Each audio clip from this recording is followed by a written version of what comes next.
साहब मने कुछ ना पतो साहब। देख घनश्याम, मैं तुझसे फिर एक बार पूछ रहा हूँ, जो कुछ भी तू जानता है सब सच सच बता दे। ये तेरे लिए आखिरी मौका है।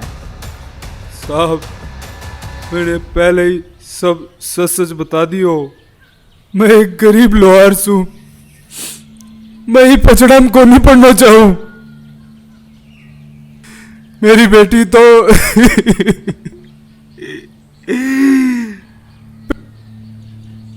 पहले ही मर चुकी है साहब।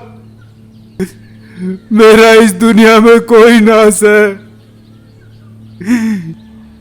यह बच्ची कुची जिंदगी शांति से जीना चाहता हूं साहब।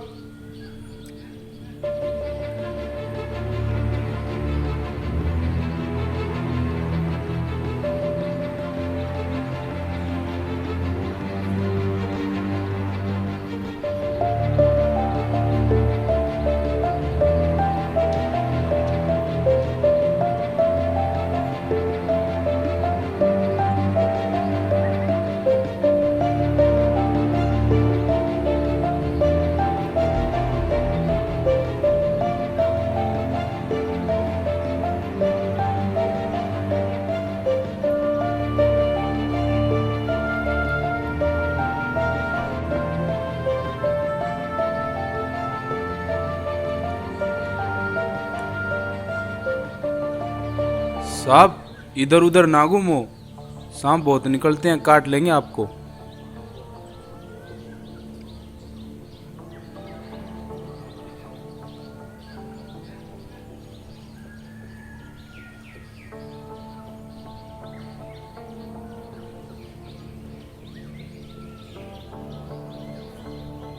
तुम नहीं जानते घनश्याम कि वो लोग कितने ताकतवर और ख़तरनाक किस्म के लोग हैं। अगर वो चाहें तो पूरे गांव को बर्बाद कर सकते हैं, समझे? और तुम्हें पता है, उन 3 लड़कों में एक एमएलए का बेटा है और 2 शहर के बड़े बिजनेसमैन के बेटे हैं। पूरे गांव को आग लगा के चले जाएंगे वो। समझ रहे हो मेरी बात को?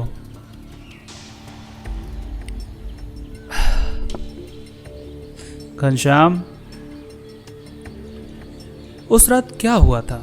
तुम्हारी बेटी कैसे मरी? सब सच सच बताना हमें, समझे?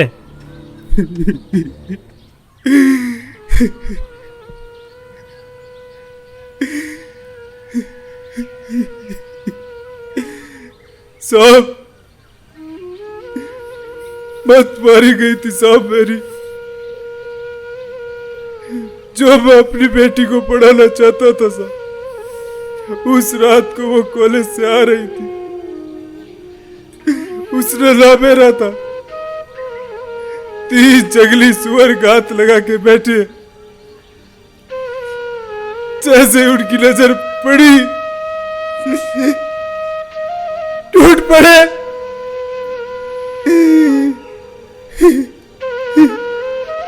नोच नोच कर खा गए मेरी बेटी को।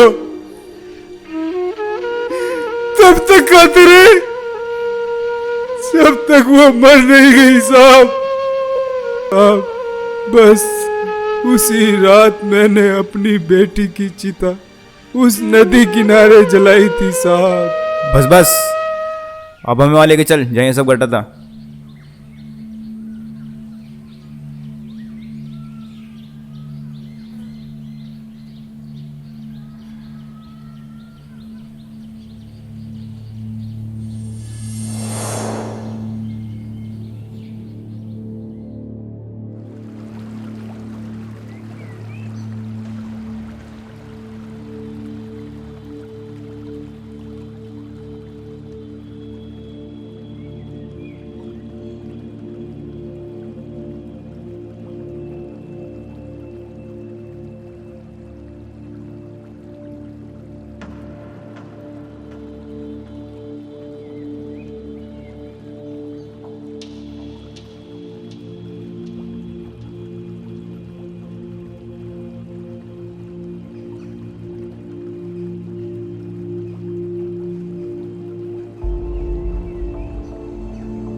अच्छा,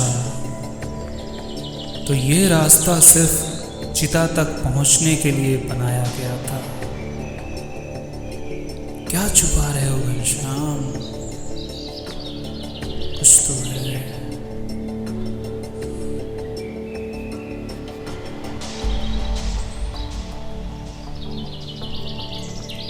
आखिर कोई बंद खंडर से नदी की तरफ रास्ता क्यों बनाएगा? पर गांव खंडर की दूसरी तरफ था।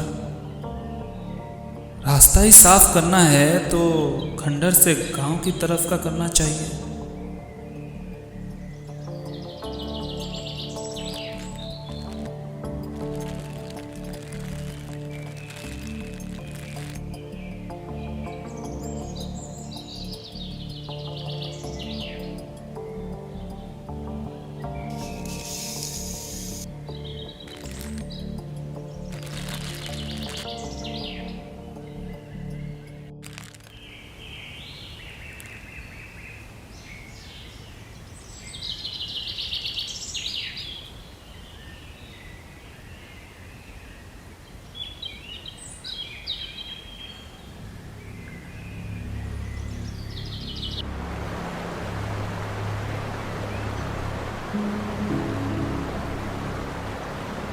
डिटेक्टिव साहब, यही वो जगह है जहाँ इसकी बेटी की चिता जलाई गई थी। आप उस खंडर के अंदर गए थे, कुछ मिला आपको वहाँ?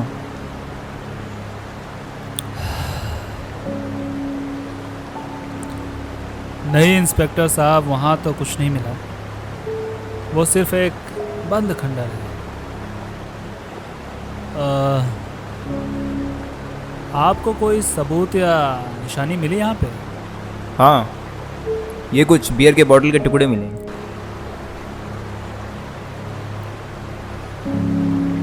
अरे नहीं, ये तो सिर्फ कांच के टुकड़े हैं। ये वो नहीं हो सकते। ये हमारे किसी काम के नहीं है, इन्हें फेंक दीजिए।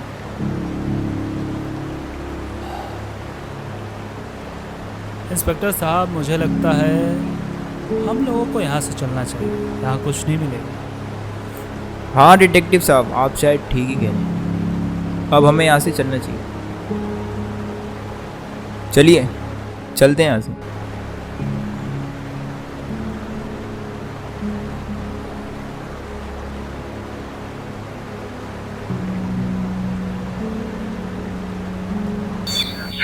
नमस्कार, मैं हितेश मिश्रा आज के अध्याय में आप सभी का स्वागत करता हूं। हर सपने में वो काबिलियत होती है कि आसमान की बुलंदियों तक अपनी उड़ान भर सके, लेकिन जरा सोचिए, अगर सपने देखने वाली उन आंखों को ही नोच ली जाए तो, अगर उनकी इज्जत छीन ली जाए और उन्हें तड़पा तड़पा कर मार दिया जाए तो क्या कोई भी हिंदुस्तानी, क्या कोई भी व्यक्ति अपनी आंखों में ख्वाब सजा पाएगा? नहीं। आखिर आप सोच रहे होंगे कि उस बंद खंडहर से उस नदी तक का रास्ता क्यों निकाला गया और डिटेक्टिव अली को उस लोहार पर किस बात का शक था। और सबसे बड़ा सवाल, आप सोच रहे होंगे कि उस दिन घनश्याम के घर के पर्दे के पीछे आखिर कौन खड़ा था, जिसे डिटेक्टिव अली ने देखा तो सही, लेकिन उसने कुछ बोला नहीं। डिटेक्टिव अली की आंखों में, उसके दिमाग में क्या चल रहा था, आइए जानते हैं। राजस्थान के अलवर जिले का छोटा सा बुढ़वाल गांव, जहां मुश्किल से 30 परिवार रहा करते थे। गांव पूरी तरह समृद्ध और खुशहाल था। अच्छा मौसम, साफ सुथरी हवा, चारों तरफ हरे भरे जंगल और सरसों के भरे खेत खलियान। उस लोहे के पुल के पास नदी किनारे एक पुराना खंडहर था जो पिछले कई सालों से बंद है। तो हुआ यूं कि उस गांव को किसी की नजर लग गई थी। एक दिन गांव में शहर से 3 लड़के मौज मस्ती करने आए और शाम होने तक वो नदी किनारे अपनी कार खड़ी करके बियर पी रहे थे।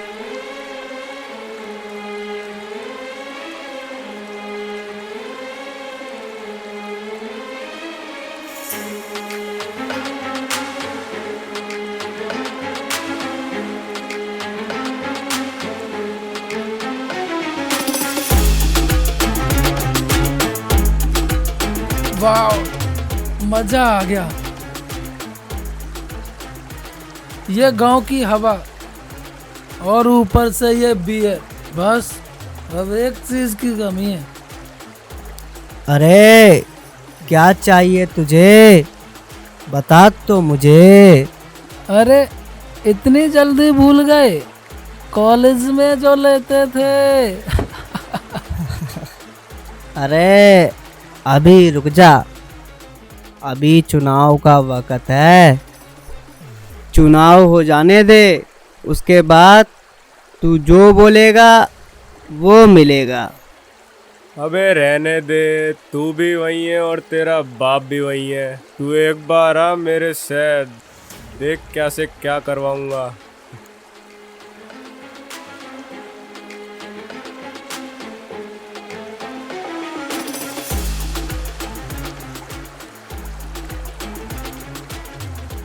देख, अबे भाई इसको देख के ऐसा नहीं लग रहा, वो वाली लाइन याद आ गई। कौन सी? So beautiful, so elegant, Just looking like a wow. Wow.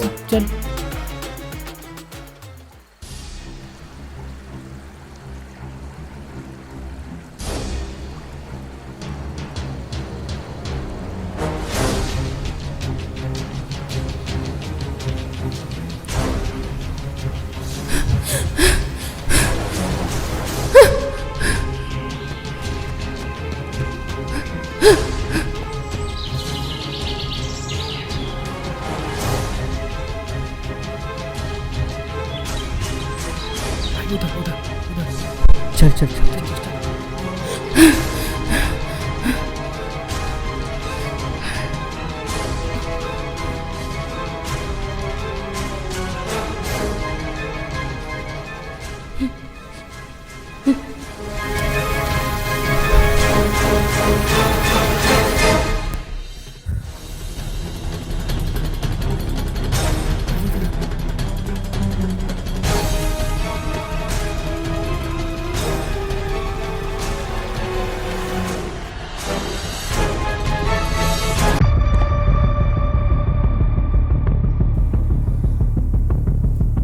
ओ समीर, मछली फंस गई जाल में।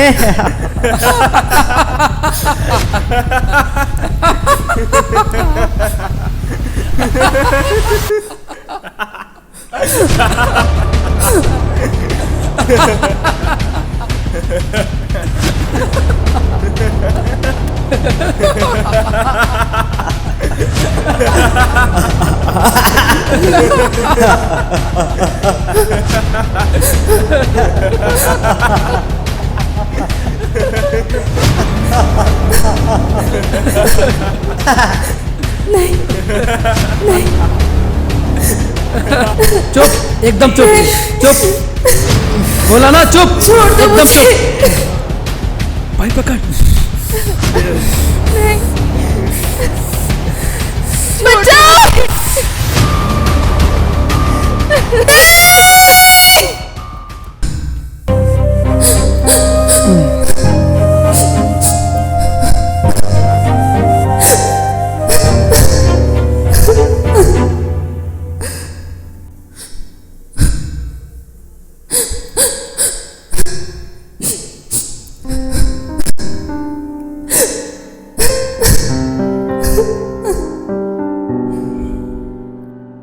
अगर इसको ऐसे छोड़ दिया तो ये हमारे लिए मुसीबत बन सकती है। इसको तो अब मारना होगा।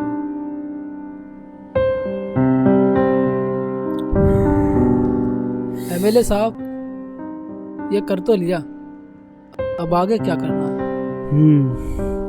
कुछ तो करना होगा।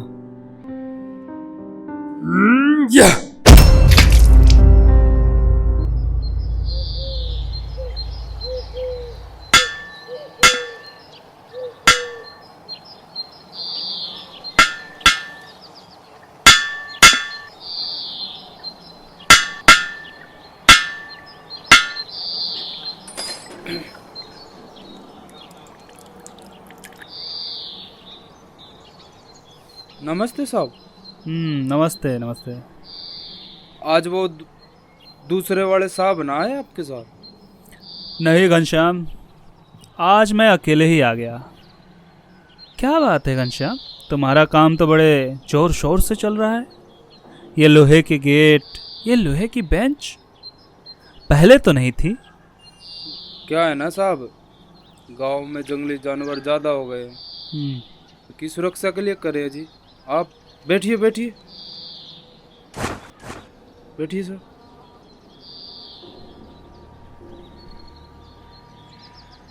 लोहे के अच्छे कारीगर मालूम होते हो घनश्याम।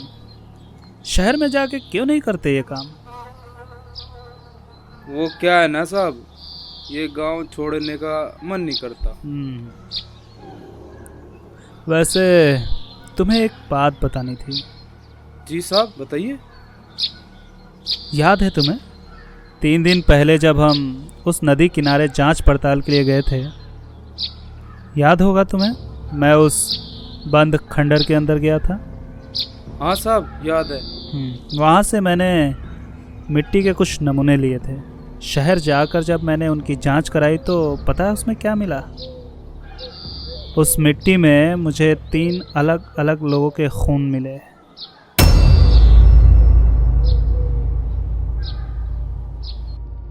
ये उन 3 लड़कों का खून था जिन्हें उस बंद खंडर में मारा गया था, और वो भी बड़ी बेरहमी से। क्यों, सही कहा ना मैंने?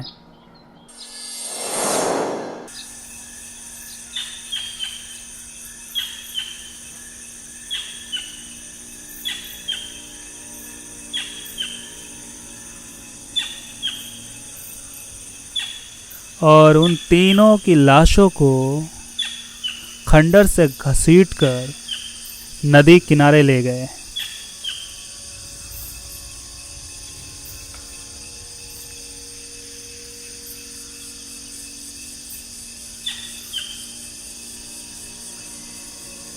और लकड़ियों की ढेर में उन लाशों को जला दिया। और सबूत मिटाने के लिए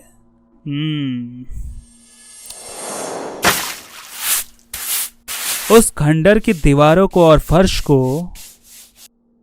पानी से एकदम साफ कर दिया धोकर।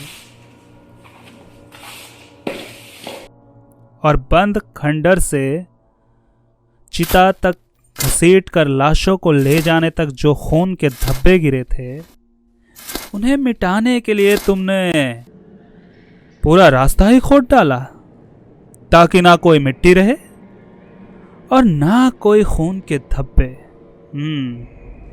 Very clever.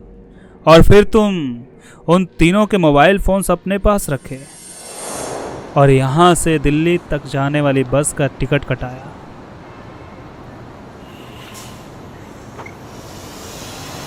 और उसमें बैठकर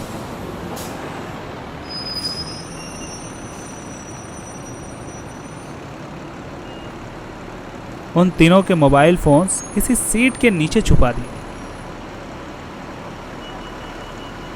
और तुम वहां से उतर गए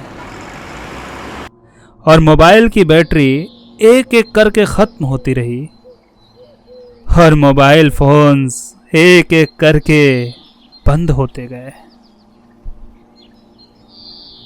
और वापस आकर नदी किनारे उन लाशों का जलने का इंतजार किया।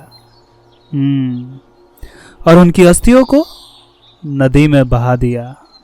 लेकिन वापस नदी से आते वक्त तुम्हें एक आदमी ने देख लिया था और बस वहीं से हमारा शक तुम पर शुरू हुआ। घनश्याम, अब तो सच बोल दो। साहब, मेरी बेटी पर 3 जंगली सुअरों ने हमला किया। उसे नोच नोच कर खा गए। बदले में मैंने उन तीनों को मौत की नींद सुला दिया। बस मैंने उसी नदी किनारे उन्हें जलाकर पानी में बहा दिया। मैंने किसी इंसान का खून नहीं किया साहब। घबराओ मत घनश्याम, उन लड़कों ने जो किया वो उसी के लायक थे। सिर्फ तुम्हारी ही बेटी नहीं, बल्कि उन्होंने कई लड़कियों की ज़िंदगी बर्बाद की थी। उनके ऊपर कई बलात्कार और किडनैपिंग के केसेस चल रहे थे, लेकिन बाप के पैसे और राजनीतिक दबाव की वजह से वो हमेशा बचते रहे। जो कानून नहीं कर सका वो तुमने कर दिखाया। अच्छा घनश्याम, क्या तुम घर आए मेहमान के साथ ऐसे ही रूखा सूखा पेश आते हो? अरे भाई, चाय नहीं तो कम से कम पानी ही पूछ लो। माफ करना साहब, मैं भी लेके आता हूँ। तुम क्यों तकलीफ उठा रहे हो घनश्याम? चाय बनाने के लिए घर में बैठी अपनी बेटी से कहो।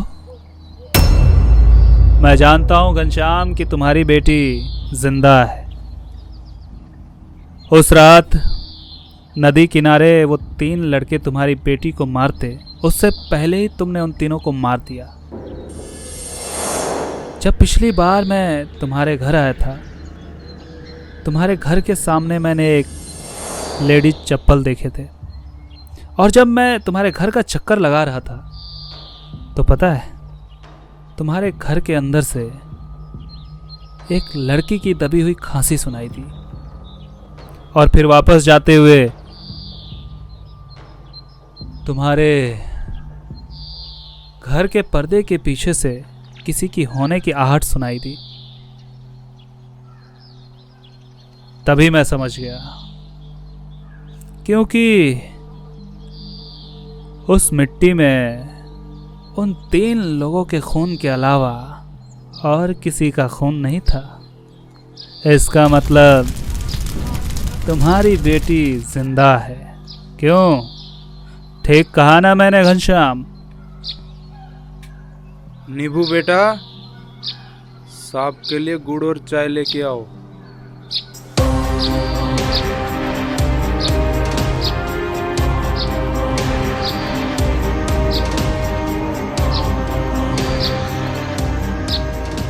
साहब, यही है मेरी बेटी निर्भया।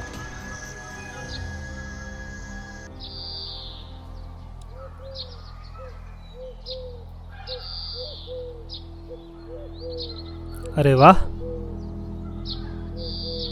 तुम्हारा नाम तो बहुत अच्छा है, निर्भया।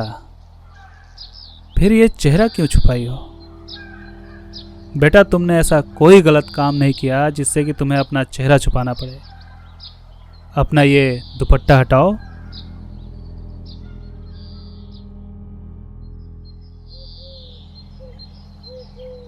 और दुनिया का खुल के सामना करो, हिम्मत से।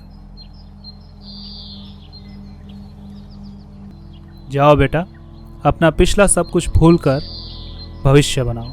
जाओ।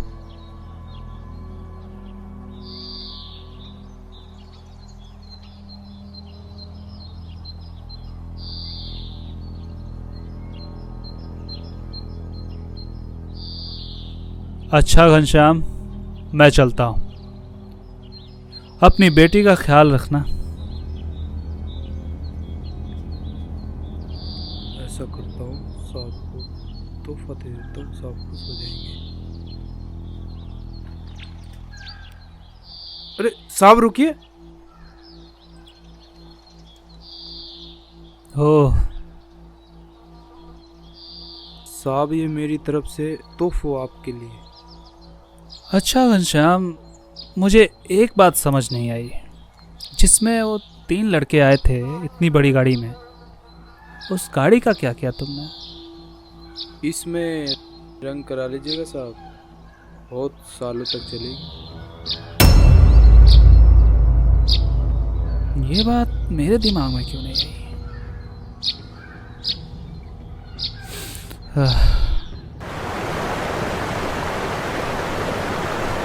डिटेक्टिव साहब, आप अपना व्हाट्सएप चेक कीजिए जल्दी।